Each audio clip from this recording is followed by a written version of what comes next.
construction de sa station de recharge est une initiative pionnière dans le secteur de l'énergie et mérite donc tous nos encouragements. Et le gouvernement va procéder à tout ce qui relève du côté de la législation et des règlements pour faciliter cette nouvelle utilisation. Le CEB a établi une stratégie très claire pour augmenter l'absorption de l'énergie renouvelable d'ici 2025. Et mon collègue aura des discussions bientôt avec la Réunion sur les technologies d'intégration des énergies renouvelables sur les réseaux existants. L'installation de cette nouvelle station de chargement apporte un soutien supplémentaire à nos efforts de développement durable. Et selon les statistiques à Maurice, l'énergie consommée par le secteur du transport représente environ 51% de la consommation totale d'énergie. Et vous savez que notre facture pétrolière s'élève aujourd'hui à 2 milliards de dollars. Qu'en est-il de l'éthanol? J'en ai parlé ce matin avant de venir avec mon collègue du ministère de l'Agro-Industrie.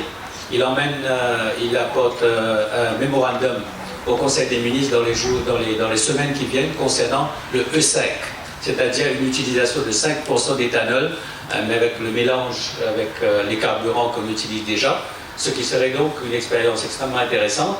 Mon collègue est très déterminé à ce qu'on puisse commencer avec le E5 très bientôt. Concernant les bus électriques aujourd'hui coûtent 9 millions et un bus normal coûte 3 millions. Donc il y a un gros problème entre le prix concernant le prix du bus, et nous sommes en train de voir la possibilité de l'introduction de certains bus électriques à Maurice pour le transport en commun intra-urbain.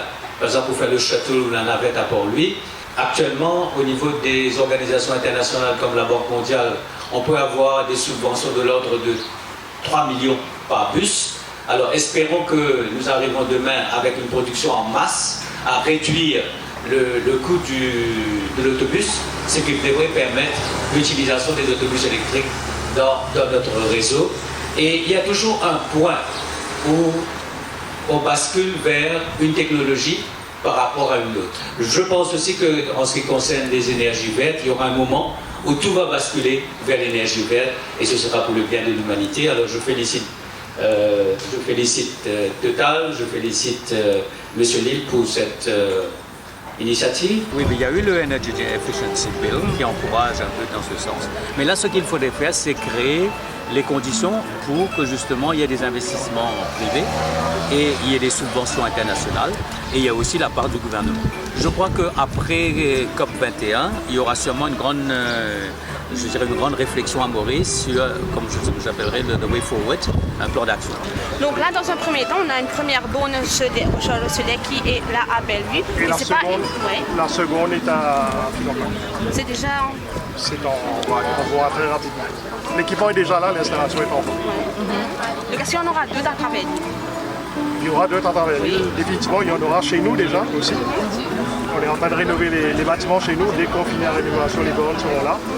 Et ce qu'il faut dire dans les versions hybrides, là-bas on peut rouler 150 km avec l'essence seulement. Donc 150 km en électrique, 150 km en essence. Généralement, à Maurice, les gens roulent 20 000 km l'année, ce qui fait à peu près 25 km le matin, 25 km l'après-midi. Donc avec 150 km, on couvre. Ici, on peut rouler 25 km en tout électrique. Donc quelqu'un peut sortir de chez lui, aller au bureau et puis recharger au bureau s'il veut. S'il n'a pas l'occasion de recharger, il y a le moteur essence qui est là pour être utilisé. Donc est-ce que vous avez déjà un premier client? On a à peu près en livraison, disons là, d'ici la fin de l'année, on est sûr au leader en livret de 9. 8 et 3 Mix des deux. Alors qu'est-ce qui fait ça? Puisque les voitures hybrides ont toujours eu un gros problème qui était l'autonomie, qui était généralement que de 2 km. Ici on est à 25 ou 150. C'est quand vous faites une voiture hybride, ce qu'il faut comprendre, c'est qu'on prend une voiture normale et puis on ajoute un moteur, une batterie qui pèse 280-300 kg. Donc ce qu'on a fait, on a construit la voiture. C'est ça qui fait toute la différence avec ce matériau et le flux carbone qu'on appelle. C'est pas le terme technique carbone, mais c'est ce que les clients comprennent, c'est carbone.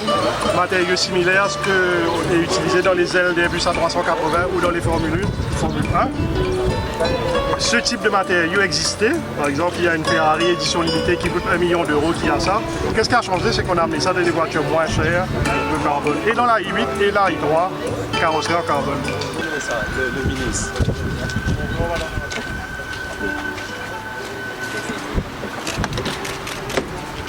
Alors ça prend combien de temps? D'ici 20 minutes, d'ici 7 minutes. 7 minutes. C'est le changement le plus rapide qui existe.